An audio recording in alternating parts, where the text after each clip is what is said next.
앞으로 여러분이 보게 될 다이어트는 좀 낯설고 이상하게 느껴질 수 있을 거예요. 하지만 이게 올바른 다이어트라고 할 수 있습니다. 올바른 다이어트 쪽에서 보면 반대로 지금 여러분이 하고 있는 다이어트들이 오히려 이상하게 보일 수밖에 없겠죠.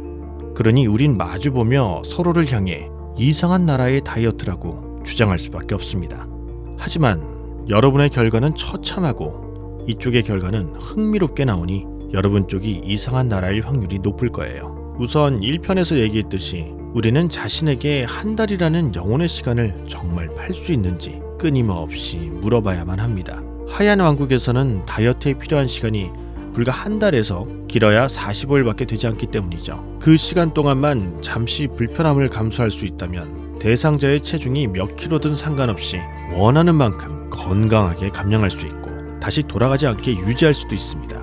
이 나라에서 비만은 우리가 흔히 겪게 되는 감기 몸살과 크게 다를 게 없습니다. 다만 감기 몸살처럼 며칠이 아니라 한 달 정도로 치료 기간이 좀 더 긴 것뿐이죠. 하지만 아무리 감기 몸살이라도 제대로 치료하지 않으면 다른 병으로 발전하며 오랫동안 고생하게 되는 것처럼 비만 역시 올바른 방법으로 대처하지 않으면 장기간 고생하게 됩니다.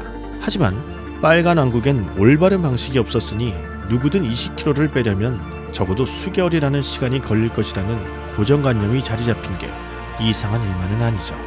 우리가 감기 몸살에 걸렸을 때는 밥도 잘 못 먹고 약을 챙겨 먹으며 단지 며칠 동안 잠깐 고생할 뿐이지 몇 달, 몇 년이고 계속 그런 치료를 하지 않는 것처럼 비만도 그렇게 오래 고생할 필요는 없습니다.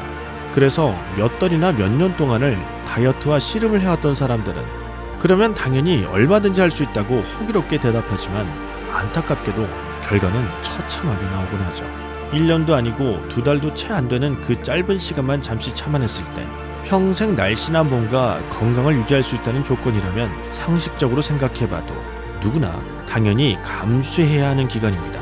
그럼에도 불구하고 그 잠깐의 기간도 버티기 힘들 만큼 우리의 의지는 나약해졌고 거기다 이상한 다이어트까지 하고 있습니다. 그러니 우리의 결과가 이렇게 처참한 건 오히려 당연한 결과라고 볼 수 있죠. 비만이 이렇게 오래도록 해결되지 않는 이유 중에 하나는 어쩌면 빨간 여왕이 만든 마법의 케이크 때문에 새롭게 창조된 인간의 먹는 본능 때문일지도 모를 일입니다. 지구상의 모든 영장류는 몸이 아프거나 다쳤을 때 그 순간부터 스스로 모든 먹는 활동을 중단하고 단식을 하지만 오직 인간만이 먹는 행위를 하고 있기 때문이죠. 병마와 싸우기 위해선 체력이 필요하다며 억지로 먹기도 하고 심지어 입맛이 없어 먹지 않으려 해도 누군가 옆에서 안쓰럽다는 걱정을 하며 먹는 걸 종용하기까지 하죠. 동물들 입장에서 봤을 때 인간의 비만은 분명 몸에 이상이 생겨 아픈 것인데도 계속해서 음식을 집어넣는 이상하고 기괴한 행위들을 하고 있는 것입니다. 도대체 어디서부터 퍼진 괴상한 상식인지는 모르겠지만 빨간 여왕과 지폐병정들을 의심하지 않을 수는 없을 거예요. 지폐병정들은 여러분의 집의 거실에도 있고 호주머니 속에도 존재하거든요. 그 네모난 화면 속에서는 마법의 케이크가 언제나 우리를 유혹하고 있습니다. 케이크가 뭔가 몸에 좋지 않다는 걸 알고 있으면서도 언제나 유혹의 마력은 의심의 절보다 크고 강하기 때문에 우린 언제나 쉽게 금방 넘어가 버리게 되죠. 뭔가 별다른 특별한 행위를 하지 않았는데도 계속 살이 찌는 걸 보면 아무래도 먹는 게 원인이라는 합리적인 의심을 할 수밖에 없는 상황에서 음식 쪽에 문제가 있다기보단 단지 내가 너무 많이 먹는 게 가장 큰 원인이라고만 생각합니다. 그러니 음식에 대한 충분한 의심을 하지 못하고 무엇이 안 좋은지 좀 더 구체적으로 알아볼 생각이나 행위 없이 우리의 모든 의심은 계산대 앞에서 끝나버리고 말죠. 불과 몇 미터 뒤의 주방만큼도 보려고 하지 않는데 수십 킬로나 떨어진 농장에서 어떤 비료와 어떤 농약으로 키운 작물인지 알아본다는 건 감히 엄두조차 나지 않는 일입니다. 모든 믿음은 오로지 광고 속에 나오는 군침 도는 제품들이 해결해주기 때문이죠. 10걸음을 걸어가야 비로소 모든 진실을 알 수 있다면 우린 아직 한 걸음도 가지 않았고 전문가들 역시 2걸음조차 걷지 않았다고 볼 수 있어요.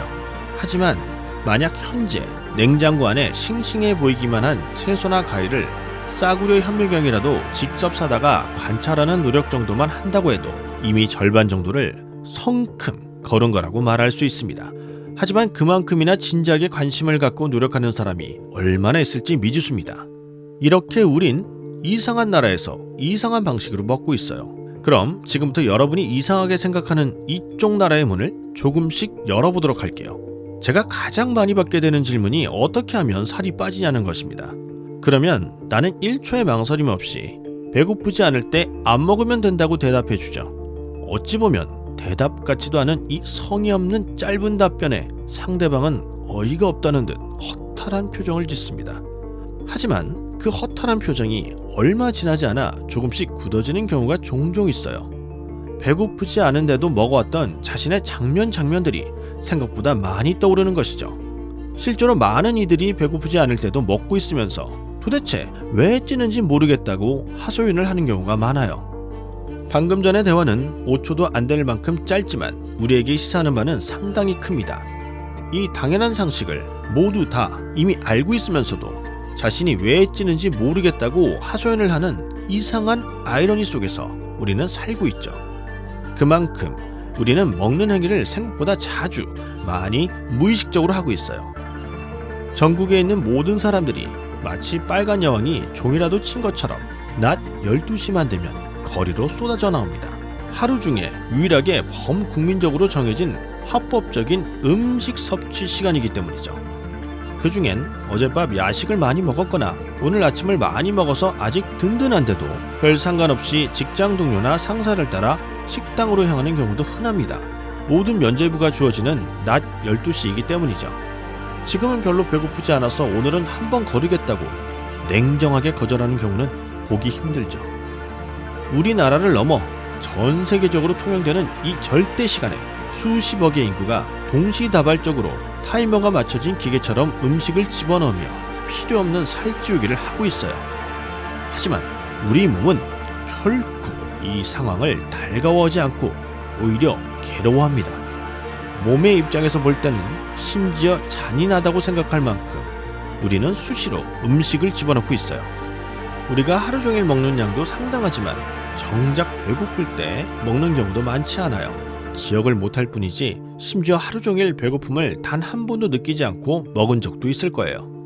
어차피 이따 배고파질 테니까 미리 먹어두자는 생각으로 마치 꼭 치러내야 하는 통과 의례인 것처럼 의무적인 선택을 하지만 몸의 입장에서는 배고프지 않을 때 먹지 않는 건 선택이 아니라 필수입니다. 그때 음식을 먹는다는 건 모두 지방으로 저장된다고 생각해도 무방해요.